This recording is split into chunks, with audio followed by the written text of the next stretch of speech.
At the most important presentation of the year, the millionaire CEO decided to humiliate the new intern in front of the entire board. He interrupted her and shouted, "Your ideas are trash. Grab your things and get out." As the young woman, humiliated, got up to leave, the CEO's personal phone rang. It was his partner, screaming desperately, "What did you do? You just kicked out our main investor." The CEO's face went pale. He turned to the door, but it was too late. The intern stopped, looked at him with a cold smile, and said the words that sealed the end of his career. The boardroom at Apex Innovations had the rarefied air of a place where fortunes are made or unmade. The silence was heavy, as dense as the mahogany of the immense oval table, the only audible sound the soft whir of the state-of-the-art projector. Richard Shih, the CEO, a man whose ego was as inflated as his company's stock price, was presiding over the most important presentation of the year. His broad shoulders, wrapped in a bespoke Italian suit, seemed to carry the weight of a digital empire. The project in question, a revolutionary new artificial intelligence platform christened Prometheus, would define the company's future and could add a few more zeros to his already vast fortune. Each slide was a step toward a new echelon of wealth, a promise of profits that would make investors swoon. The person advancing the slides, with the discreet click of a small remote, was Anna, a middle-aged intern. She had been hired recently through a returnship program, an initiative Richard privately considered a mere HR formality, an irritating concession to modern corporate trends. To him, she was just an anonymous, invisible cog in the machine. In the middle of an explanation of the project's profitability potential, the projection system failed. The screen flickered, turned an excruciating blue, and then went black. A murmur of discomfort rippled through the room. Richard, already tense from the pressure of the investors and the complexity of the presentation, felt a wave of fury rise up his neck. He needed a target, a lightning rod for his monumental frustration, and Anna's quiet figure was the perfect one. He turned to her as she leaned over the laptop, her nimble fingers already trying to diagnose the problem. "What is it now? Is this incompetence, or is your age preventing you from pressing a simple button?" he snarled, his voice as sharp as broken glass. The embarrassment in the room was palpable. Seasoned directors, men accustomed to multi-million-dollar deals, suddenly found a deep interest in their notepads or the texture of the table. Anna, however, was unfazed. With the calm of someone who had navigated far worse storms, she suggested, "Sir, perhaps if we reroute the data stream from prototype B, which is more stable and on a secondary server." Her suggestion was the last straw for Richard's arrogance. The idea that an intern, an old woman who should be grateful just to have a job, would dare to have a technical solution was a personal affront. He cut her off with a shout that made the room tremble. "Shut up! Your ideas are worthless. You're an intern, a nobody. Who the hell do you think you are, giving opinions on my project? Get your things and get out of my sight. You're fired." The humiliation was total, public, and brutal. Anna showed no emotion. There were no tears, not a tremble of her lip.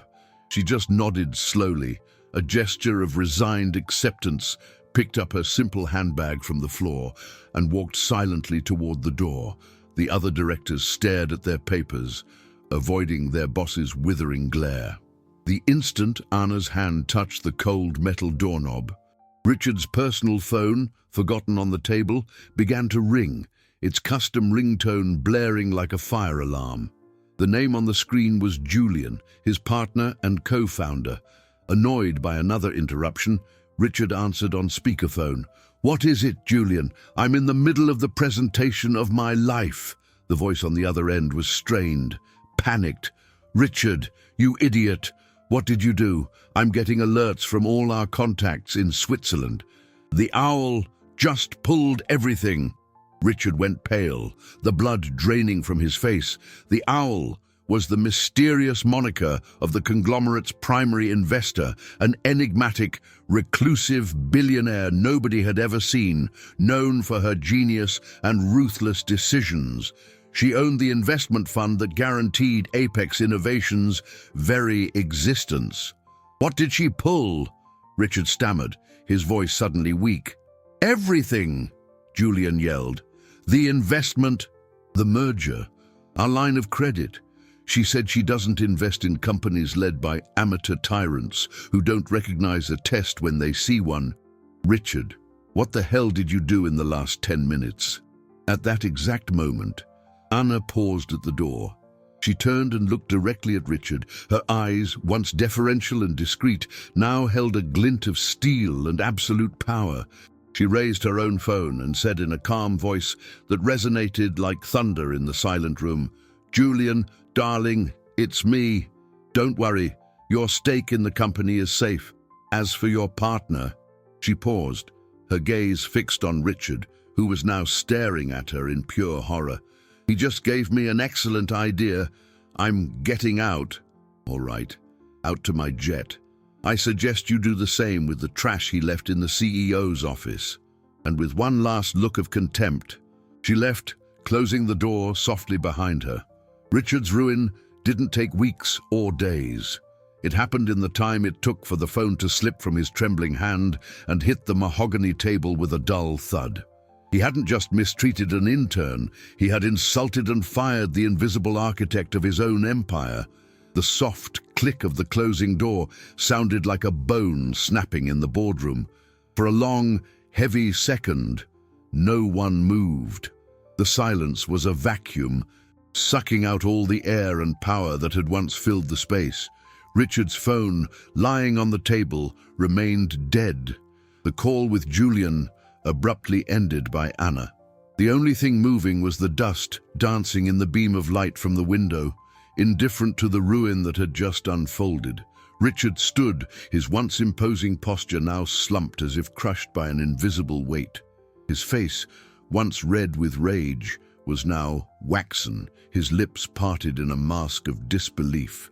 He looked at the closed door, then at the faces of his directors, searching for an answer, a denial, anything to undo the last 10 minutes. But the faces he met offered no comfort. Their subservient fear was gone, replaced by a mixture of shock, pity, and in some corners, a poorly disguised satisfaction. They were the looks reserved for a deposed king. His mind, normally sharp and calculating, an instrument fine-tuned to maximize profit and crush competition, now stuttered. Anna, the intern, the owl. The juxtaposition was so absurd, so impossible, his brain refused to process it. He tried to cling to a logical explanation. It was a prank, an elaborate stunt by Julian to scare him. Yes, that had to be it. A tasteless test. But the memory of her eyes, that glint of steel and absolute power, shattered any comforting theory. Those were not the eyes of an actress. They were the eyes of someone who signs checks that can build or destroy nations, who moves a fortune so vast his own net worth looked like a tip. They were the eyes of power incarnate, a power he had prodded in the most childish and suicidal way. The room began to spin slowly. The directors' faces became indistinct blurs. The hum of the now idle projector sounded like a funeral dirge. One of the directors, Arthur, an older, grey-haired man who had always been the most level-headed member of the board, cleared his throat. The sound, though quiet, cut through the tension like a knife. Slowly, unhurriedly, Arthur began to gather his papers, aligning them with methodical precision before placing them in his leather briefcase.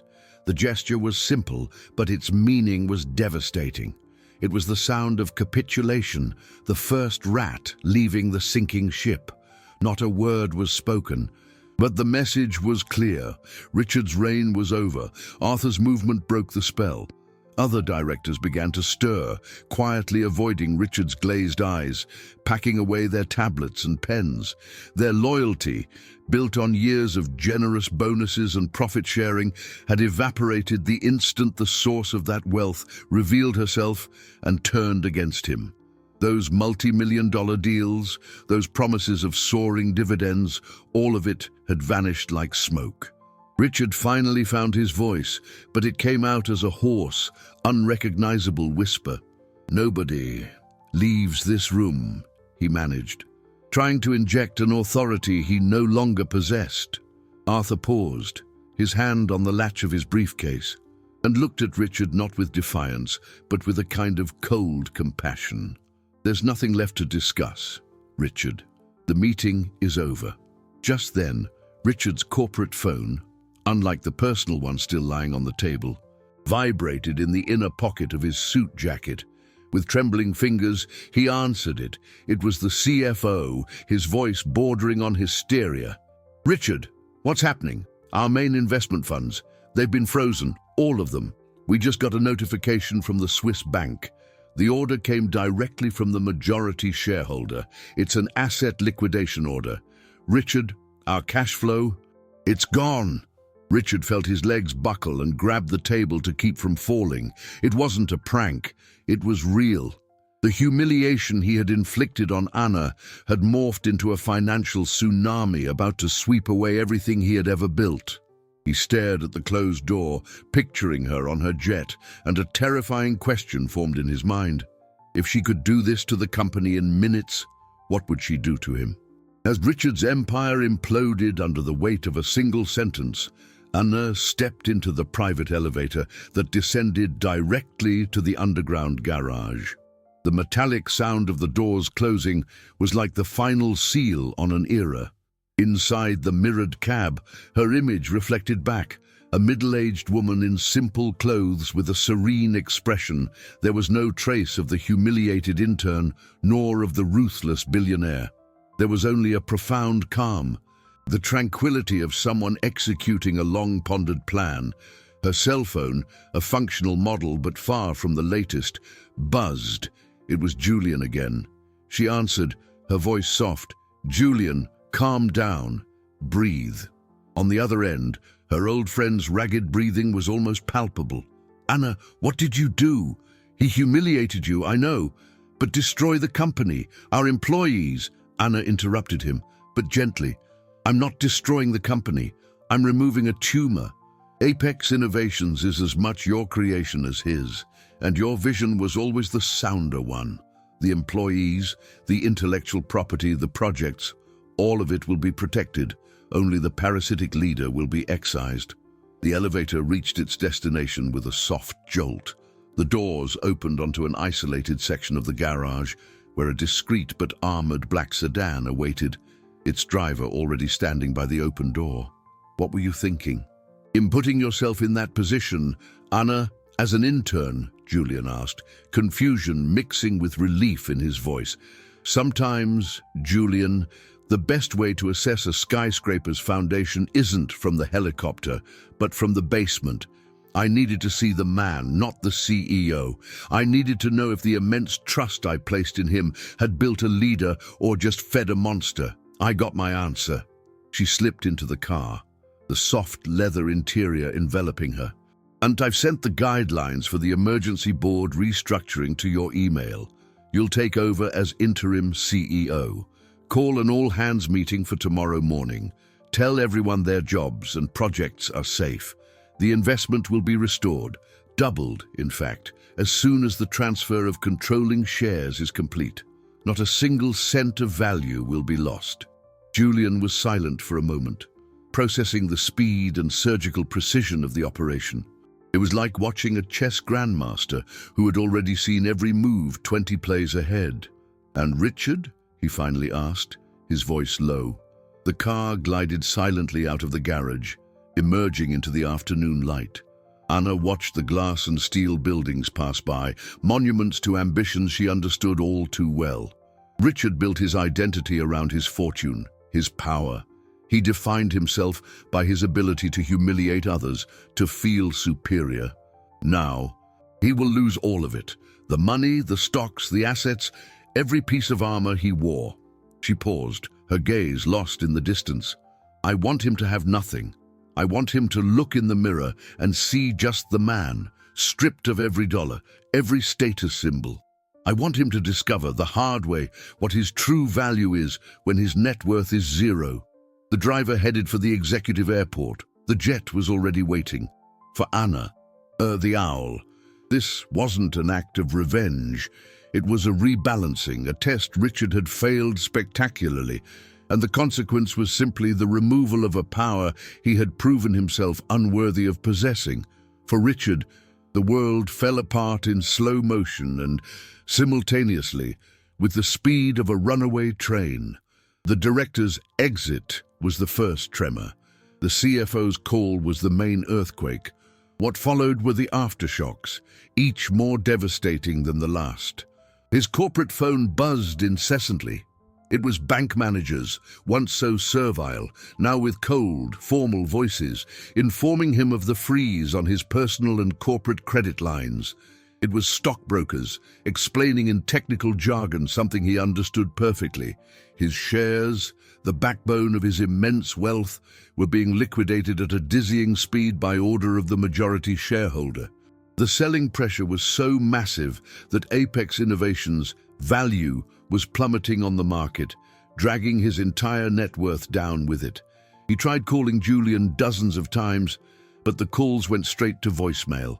His partner, his college friend, the man with whom he'd built a business from scratch, had cut him off.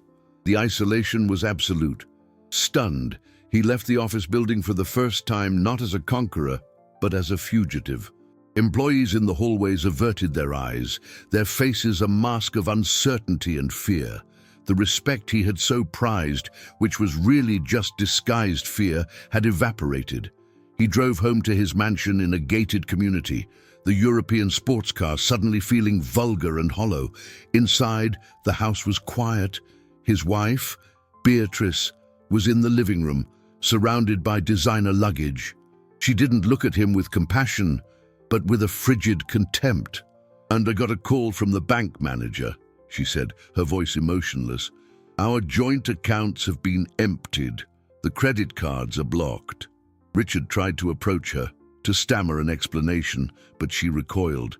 "I married a winner, Richard, a multi-millionaire, not whatever you've become in the last 30 minutes. My lawyer will be in touch with yours." And with that, she swept past him, leaving behind only the echo of her heels on the marble floor and the scent of expensive perfume. Alone in the vastness of his home, Richard felt panic give way to impotent rage. He smashed a crystal vase, the sound shattering in the silence.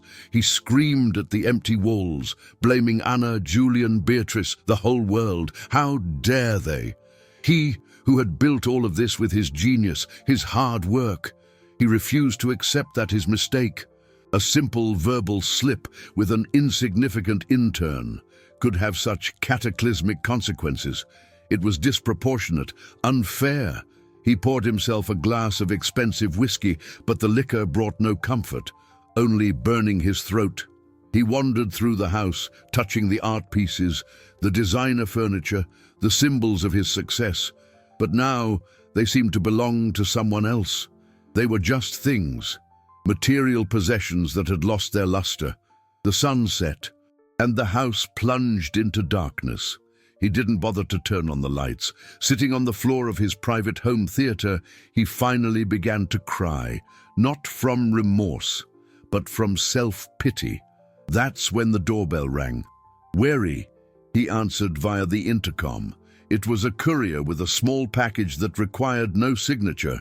He took it inside. With hands still trembling, he opened it. Inside, nestled in tissue paper, was a single object, a small, crudely carved wooden owl with uneven eyes and one wing slightly chipped.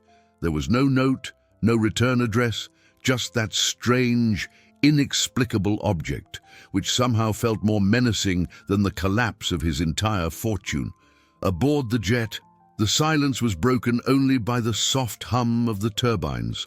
Anna wasn't reviewing financial reports or issuing orders. She was sitting in a cream leather armchair, holding a cup of chamomile tea, and gazing out the oval window at the clouds stretching below like an endless field of snow. The small wooden owl she had sent to Richard was a replica. The original she had kept with her for nearly 50 years. She closed her eyes and allowed the memory, usually locked away, to surface. It was a flashback not of power and wealth, but of dust and despair. She was a 10-year-old girl, living in a small industrial town whose heart was a textile mill. Her father, a brilliant and idealistic engineer, was the mill's manager and the soul of the community. He had created a profit-sharing system for the employees and invested part of the company's capital into improvements for the town. Life was simple, but it was decent. Then a big city conglomerate arrived. They saw the mill's potential, not for the community, but for pure profit. The man who led the hostile takeover was ruthless and arrogant, a shark in a tank of goldfish. His name was Warren, and he wielded his money like a weapon. Anna remembered her father trying to reason with him, showing him the balance sheets, explaining the social value of what they had built, and she remembered the contempt on Warren's face, a contempt she would see again, decades later, on the face of his son, Richard. Warren publicly humiliated her father, calling him an amateur dreamer and incompetent. He dismantled everything her father had built, laid off half the workforce, and turned the mill into a soulless money-making machine. Anna's family lost everything: their home, their security, their dignity. They were forced to leave town under a cloud of failure. Before they left, a boy her age, Warren's son, who seemed uncomfortable and sad about what his father was doing, found her in the town park. He didn't say much, but he gave her a small gift he had carved himself, a wooden owl. "And owls can see in the dark," he'd said, "so you won't be scared." The gesture of childhood kindness amidst the adult cruelty was seared into her memory. That night, in a cheap motel room, while her parents wept silently, little Anna made a promise to herself and to that wooden owl. She would become strong. She would accumulate resources, not for greed, but for security. She would build a fortress of knowledge and capital so vast that no one could ever humiliate her family again. And she would use that power to ensure that men like Warren didn't crush men like her father. It was the seed of the owl. She studied relentlessly, won scholarships, earned degrees in economics and computer science. She started investing small amounts, then larger ones. She made a fortune in the tech boom, buying into promising startups, getting into crypto before it was mainstream. Her wealth grew exponentially, but she remained invisible, operating through proxies, always true to her vow. The returnship program at Apex Innovations hadn't been an HR formality to her. It was a chance to see if Warren's son, Richard, had inherited only his father's business acumen or his cruelty as well. The answer she got was more brutal than she had expected. And now, the test was over. Richard spent the night in an alcoholic stupor, waking up on the cold floor as sunlight streamed into the room. His head throbbed, but the physical pain was nothing compared to the anguish consuming him. The little wooden owl sat on the coffee table, its lopsided eyes seeming to judge him. The object was an enigma, a silent insult that disturbed him more than the foreclosure notices that were beginning to arrive by email. What did it mean? Was it a symbol? A threat? He threw it against the wall, but the piece of wood barely made a sound, landing harmlessly on the plush carpet. The small object seemed immune to his fury, just as Anna had been. The days that followed were a descent into the hell of irrelevance. His friends from the golf club and charity dinners stopped returning his calls. The invitations to social events that once filled his mailbox ceased. He was persona non grata, a social leper. The news of his spectacular fall spread like wildfire through the business world and high society. The narrative was always the same. the arrogant genius who, in a fit of rage, insulted the wrong person. He became an anecdote, a cautionary tale whispered over cocktails. His mansion, once a stage for his success, became his prison. The staff, their salaries unpaid, resigned one by one, leaving the immense house empty. Dust began to settle on the polished surfaces. The ornamental plants began to wilt. The place, deprived of the constant maintenance money provided, began to decay, a perfect reflection of his own state. He spent his days wandering the rooms, haunted by the ghosts of his former life. Every object was a reminder of a closed deal, a successful acquisition, a display of power. His identity was so intertwined with his net worth, his assets and liabilities, that without them, he didn't know who he was. The rage gave way to a deep, hollow despair. He tried to hire a private investigator to find out who the Owl was, but the retainer the PI demanded was a sum he no longer possessed. His capital was frozen, his assets in liquidation to cover the debts the banks were now mercilessly calling in. One afternoon, searching for a forgotten bottle of wine in the cellar, he came across an old, dusty cardboard box tucked away for years. It was labeled Childhood Memories. Driven by an impulse he didn't understand, he carried it upstairs and opened it. Inside were old report cards, childish drawings, a broken first watch, and at the bottom of the box, a small Swiss Army knife, the first one his father had ever given him. He picked it up, the blade still sharp. He remembered spending hours in a park, trying to whittle pieces of wood, imitating an old craftsman he'd seen there. He wasn't very good at it. His animals always came out crooked, disproportionate. He'd made a horse, a dog, and he searched the box again, his heart beginning to pound. It wasn't there. He remembered making an owl, small and clumsy. But what had he done with it? The memory was foggy, distant. Then his gaze fell on the wooden owl on the mantelpiece where he'd left it. He picked it up and compared it to the knife in his hand. A memory sparked, faint and uncertain. A park, a girl with sad eyes, a dusty town whose name he could barely recall. The connection wasn't clear yet, but for the first time, he felt a chill that wasn't from anger or self-pity. It was a primal fear, the sense that this wasn't about business. It was about something much, much older. The spark of memory ignited a flame of obsession in Richard. For the first time in weeks, he had a purpose that wasn't mourning his lost fortune. It was to decipher the riddle of the wooden owl. He spent days and nights searching the digital cellars of his own mind, trying to connect the fragments. The dusty town, his father, Warren, on one of his many acquisition trips, a girl, the knife. He went to his now silent home library and began digging through the old archives of his father's company, Imperial Textiles. He found boxes of old documents, annual reports from the 70s. And there it was, a report on the acquisition of a small mill called Progressive Textiles in the town of Providence Falls. Providence Falls. The name resonated. He flipped through the documents, the cold corporate language describing the restructuring and asset optimization that he now understood meant the destruction of hundreds of lives.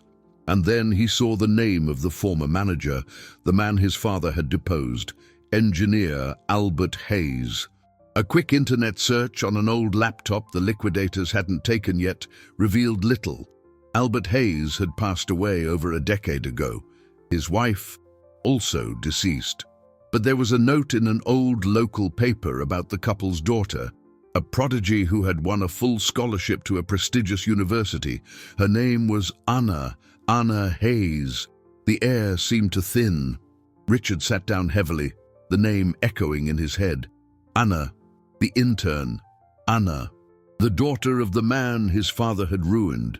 Suddenly, it all made a terrible, perfect kind of sense. This wasn't an angry investor. This wasn't an HR test gone wrong. This was a 50-year-old story reaching its conclusion. The humiliation he had inflicted on her wasn't a random act of arrogance. It was the exact echo of the humiliation his father had inflicted on hers. The wooden owl wasn't a threat. It was a memento, a reminder of a moment of childhood kindness, now twisted into the symbol of a patient, calculated retribution. This revelation was the true turning point. The loss of money, the house, his wife, all of it had been painful, but in a superficial way. They were losses of status, of material things. This was different. This struck at the core of who he was, or who he thought he was. He wasn't just an arrogant CEO, he was the heir to a legacy of cruelty. His success wasn't built just on his own intelligence, but on the ruins of other people's lives. The fortune he flaunted was rooted in a profound injustice. The power he wielded was, at its source, illegitimate. For the first time, self-pity morphed into shame, an overwhelming, soul-crushing shame that made him feel dirty. He looked at his hands, the same hands that signed multi-million-dollar contracts, and saw them as the hands of a thief. He hadn't been punished for a momentary character flaw. He was being confronted with the original sin of his own wealth. The owl wasn't an anonymous market force. She had a name, a face, and a history, and that history was intrinsically tied to his. The question that now terrified him was no longer, "How do I get my money back?" but a much deeper, more frightening one. Who am I if everything I built is the fruit of a debt I never knew I owed? Across the ocean, in a minimalist office overlooking Lake Geneva, Ina watched the developments on a monitor. She felt no triumph, only a quiet melancholy.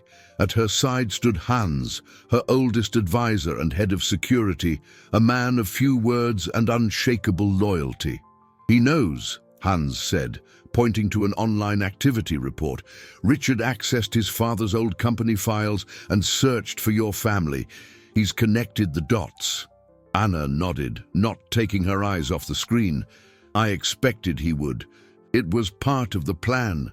Hans frowned. "This is dangerous, Anna. A desperate, cornered man is unpredictable. He might try to expose you, create a scandal.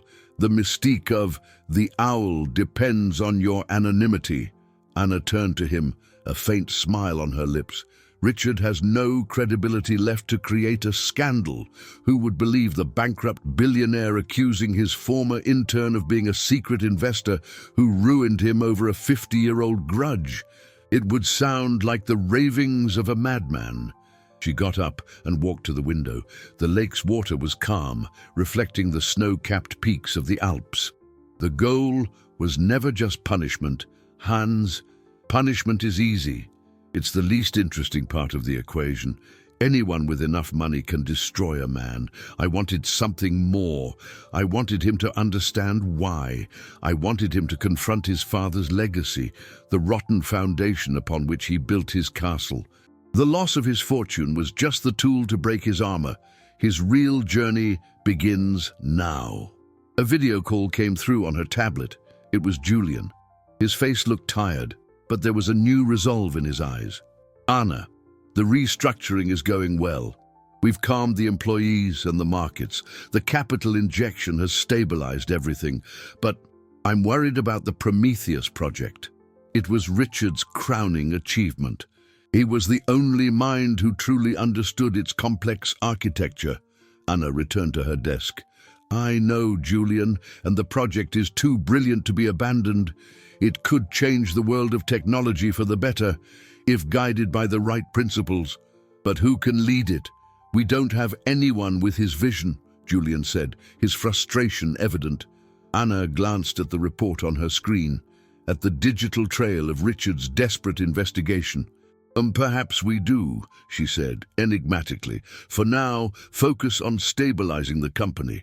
Protect the research teams. Give them the resources they need. I'll handle the leadership for Prometheus at the right time." She ended the call, leaving Julian puzzled. Hans watched her, trying to decipher her game. "You're not thinking of—" he began, giving him a second chance. Anna completed. "No, Hans. Second chances are given. What I'm thinking of is giving him the opportunity to build a real first chance. The life he's had until now was an inheritance. I want to see what he can build from scratch, with only what's left of him when all the wealth is gone. The true measure of a man isn't what he inherits, but what he does after he's lost it all. Her eyes returned to the lake, but she wasn't seeing the landscape. She was seeing a dusty little town and a boy giving a girl a piece of carved wood. A small act of kindness in a sea of cruelty, and she wondered with genuine curiosity if that boy still existed somewhere inside the broken man Richard had become. The revelation about Anna Hayes and Providence Falls didn't bring Richard peace, but a feverish agitation. He had to go there, he had to see the place, breathe the air, touch the ruins his father had created and that he, by extension, had perpetuated. He sold the last valuable item the liquidators hadn't yet reached, a gold watch he kept in a safe, and used the money to buy a bus ticket. The 12-hour journey in a cramped seat, surrounded by ordinary people living their lives, was a brutally humbling experience. No one recognized him. He was no longer the famous CEO of Apex Innovations, the man on the cover of business magazines. He was just another middle-aged man in wrinkled clothes with a haunted look in his eyes. Providence Falls was exactly as his childhood memory had painted it. Small, a bit worn, but with a stubborn dignity. The large textile mill in the center of town was shuttered, its windows broken like hollow eyes, a rusted monument to a prosperous past. He checked into a simple motel and began to walk through the town. He went to the old town square, where he remembered giving the wooden owl to Anna. The bench where they had sat was still there, the wood weathered and grey. He sat down and tried to remember the girl's face, but could only see the eyes of the intern, calm and inscrutable. He decided to look for people who might remember the Hayes family. He walked into a small diner, the kind of place where local history is served alongside the coffee. He sat at the counter and struck up a conversation with the owner, an elderly man named Tony. "I'm looking for information about a family that lived here a long time ago, the Hayeses." "Albert Hayes," Richard said, his voice hesitant. Tony's face hardened. "Hayes, of course I remember. Best man this town ever had, and the biggest injustice we ever saw." Over the next hour, Tony, along with other older patrons who joined the conversation, painted a vivid picture of the pre-imperial textiles era. They spoke of Albert's generosity, of how he treated employees like family, of how the entire town thrived under his management. And then they spoke of the arrival of Warren, Richard's father. The bitterness in their voices was as fresh as if it had happened last week. They described him as a vulture in a suit, a man who saw people as numbers on a spreadsheet. They told of how he fired loyal workers, cut benefits, and sucked the life out of the mill and the town to maximize his profit.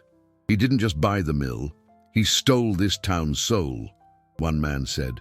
"And the Hayes family, he destroyed them, humiliated Albert in front of everyone, forced them to leave here like they were criminals."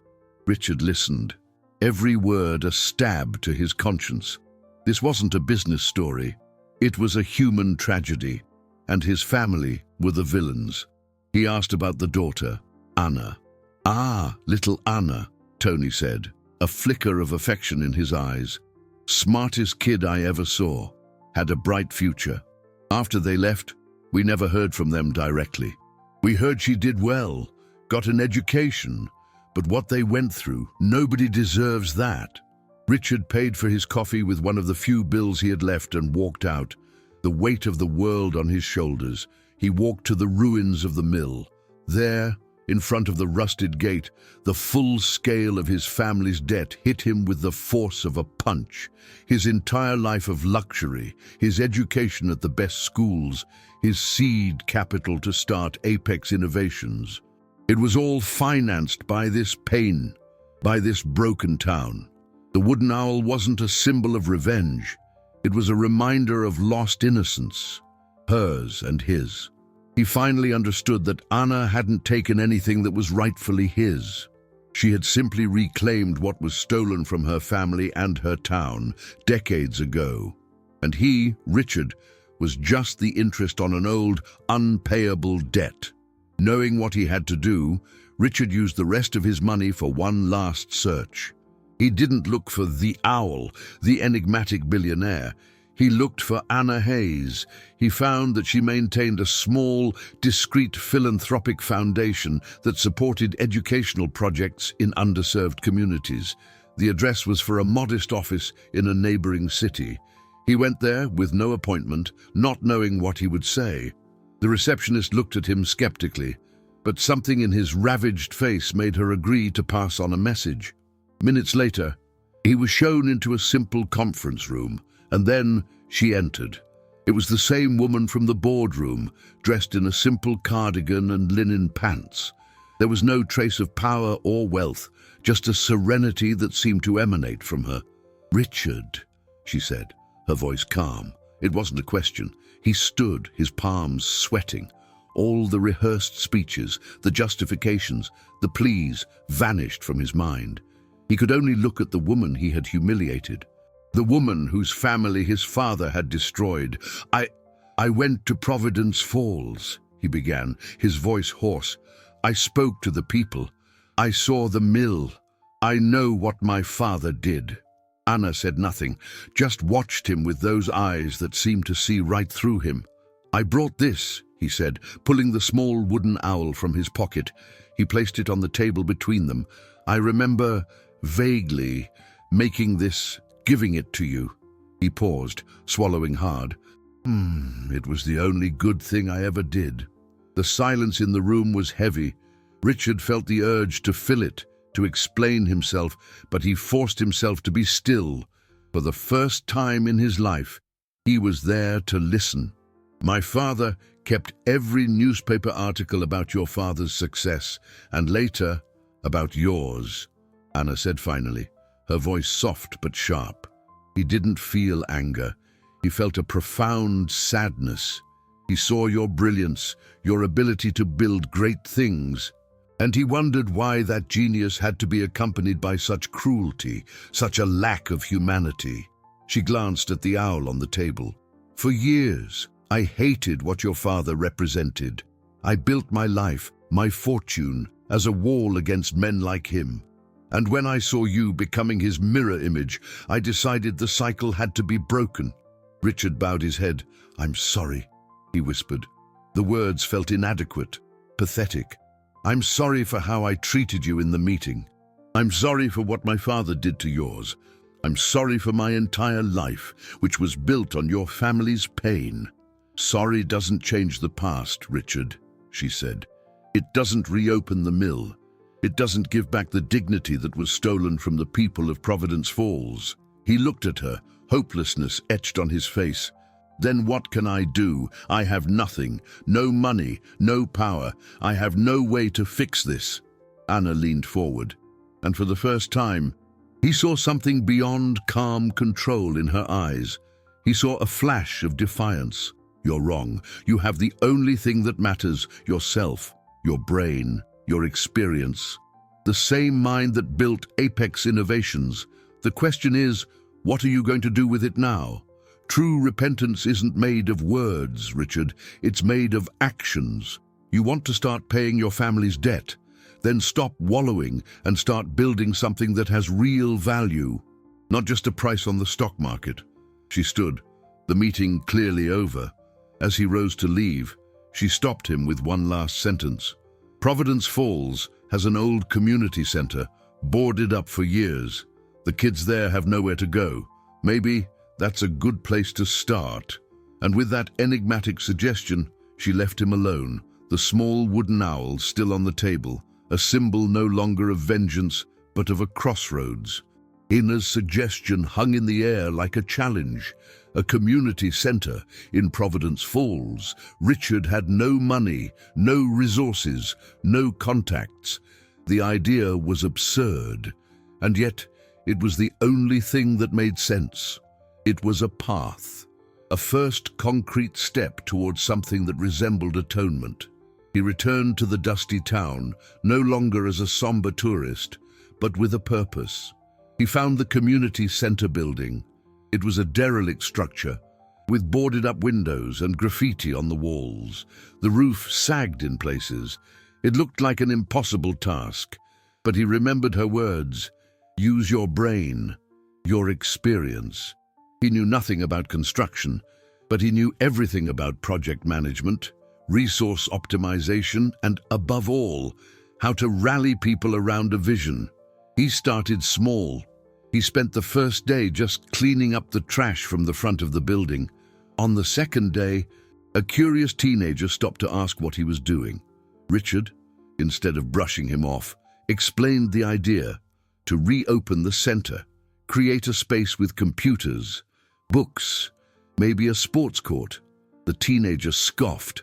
"With what money, mister?"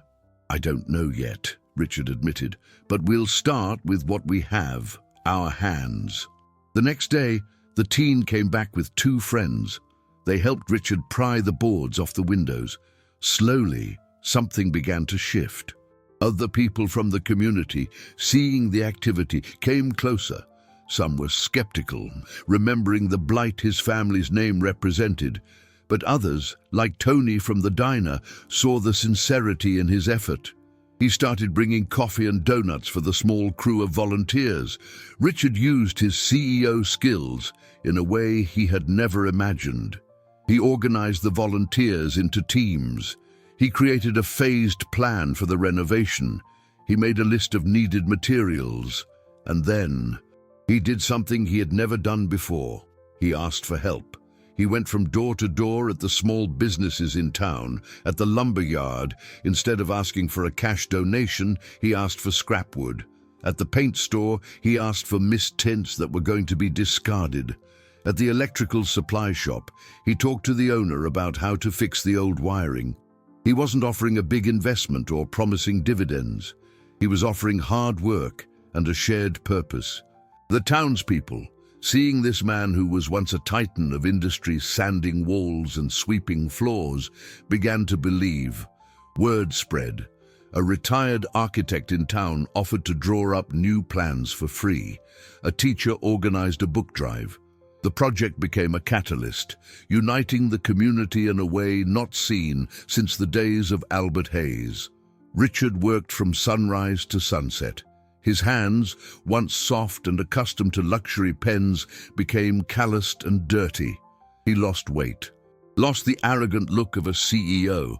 In its place emerged a quieter, more focused man, whose eyes no longer shone with greed, but with the satisfaction of seeing a wall painted or a window fixed. He was building something real, with intrinsic value. He wasn't generating profit or boosting a stock price.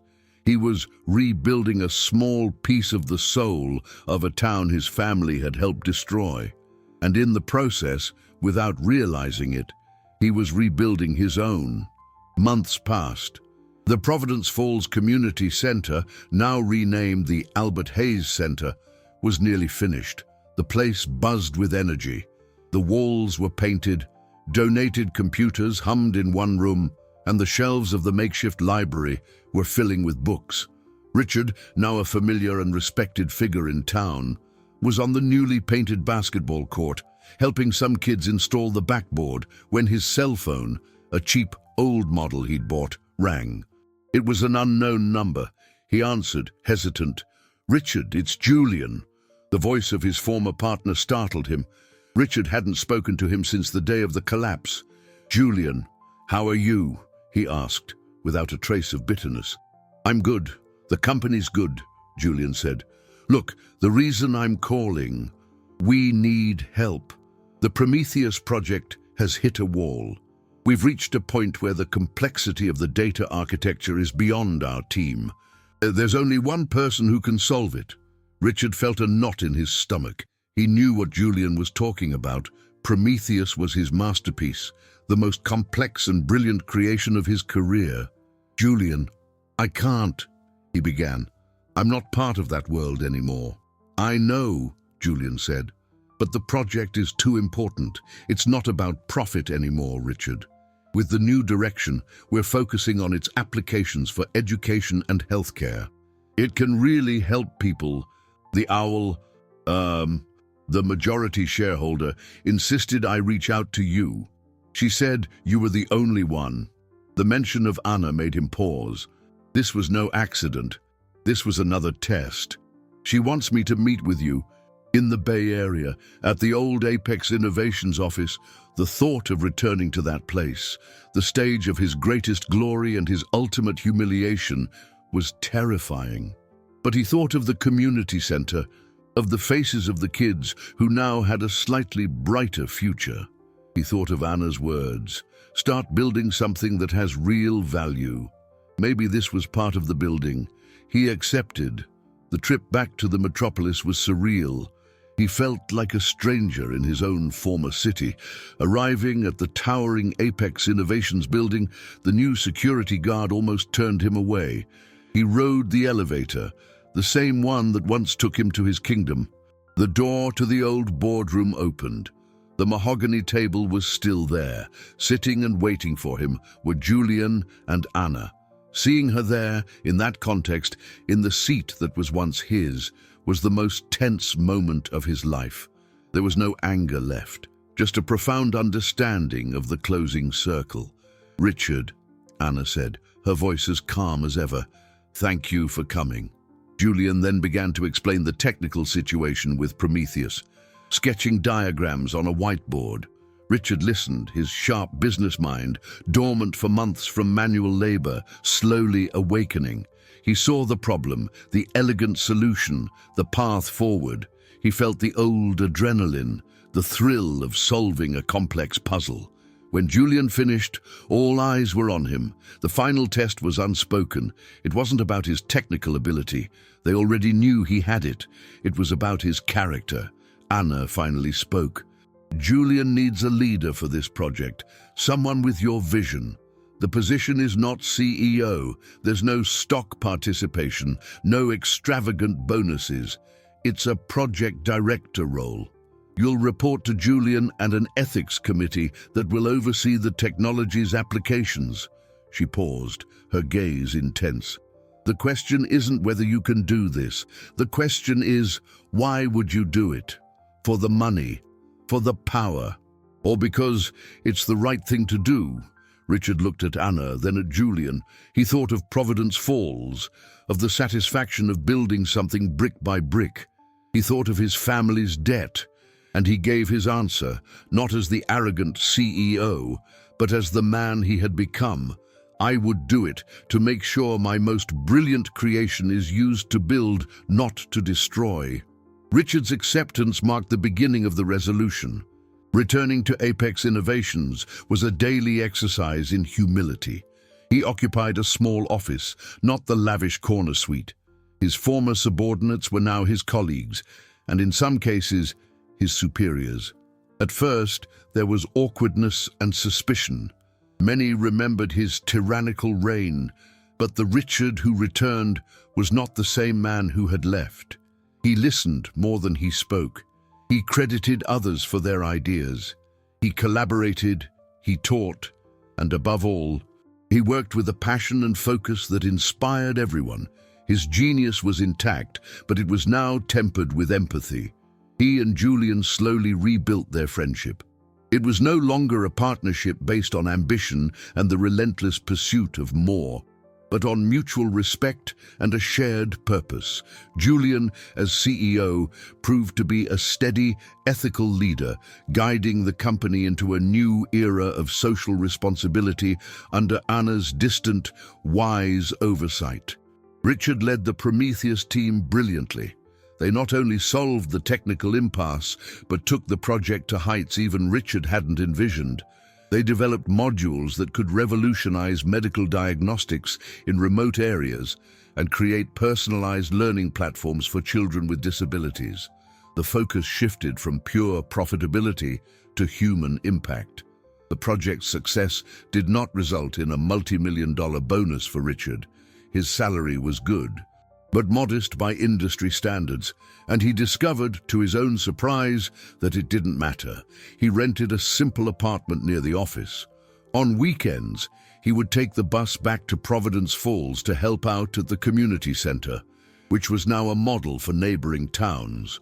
Seeing the kids using the computers to learn to code or reading in the library brought him a satisfaction that no corporate acquisition ever had. One day, Anna appeared in his small office at Apex Innovations.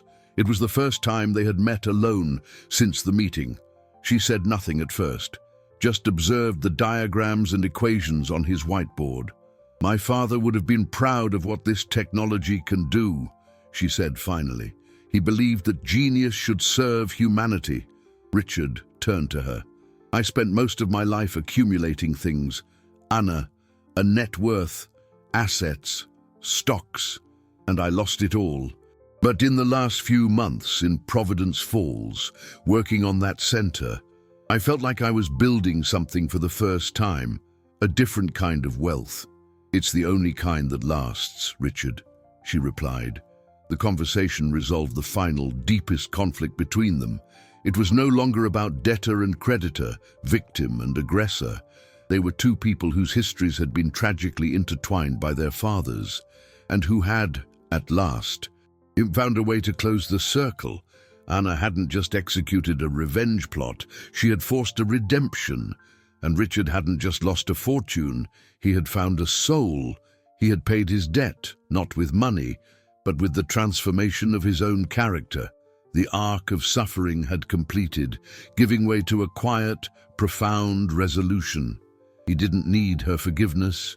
He had, through his actions, found a way to forgive himself. A year later, the auditorium at Apex Innovations was packed, not for a shareholders' meeting, but for the official launch of the Prometheus Foundation. The event was simple, without the ostentatious glamour of the past. Julian was on stage, speaking about how the new AI technology would be made available for free to NGOs and research institutions in health and education. In the front row, Richard watched, not as the star, but as part of the team that made it happen. He shared a smile with the young engineers beside him. At the end of the presentation, Julian called Richard to the stage. "This project would not exist without the vision of one man," Julian said. "A man who has proven that the true measure of our worth isn't how high we climb, but how we get up after we fall." Richard walked onto the stage to genuine, warm applause. He didn't give a long speech. He just thanked his team and spoke briefly about the potential of the technology for good. His words were humble, sincere, and inspiring. In the back of the auditorium, nearly invisible, Anna watched. Hans stood beside her. "Your plan worked," he said quietly. "It worked better than I expected," she replied. "I removed a tyrant, but I didn't expect to find a true leader underneath it all." She saw Richard on stage, not the broken man who had sought her out, nor the arrogant CEO who had humiliated her, but a complete, integrated version of himself, a man who had found a purpose larger than his own ego. The cycle was complete. The debt was paid. Justice, in its most poetic form, had been served. Later, at a small reception after the event, Richard found himself in a quiet corner, drinking a glass of water. Anna approached him. "Congratulations, Richard. It's a remarkable achievement." "We did it," he corrected. "You gave me the opportunity. I only opened a door," she said.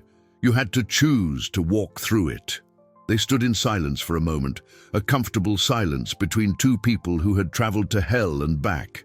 "The center in Providence Falls received an anonymous grant last week," Richard said, looking at her with a knowing smile.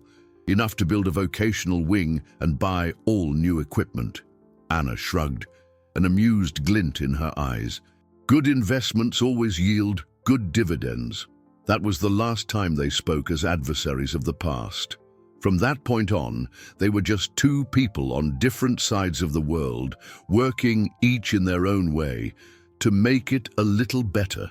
Richard's journey did not lead him back to his old wealth. He would never be a billionaire again, and he didn't miss it.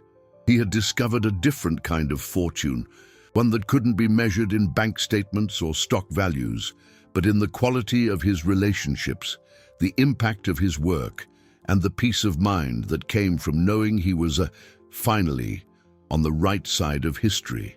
He had learned that a person's greatest asset isn't their possessions, but their character, and that the true return on life isn't the profit you accumulate for yourself, but the value you create for others. His ruin had been his salvation, and in losing everything, he had found the only thing that truly mattered, himself.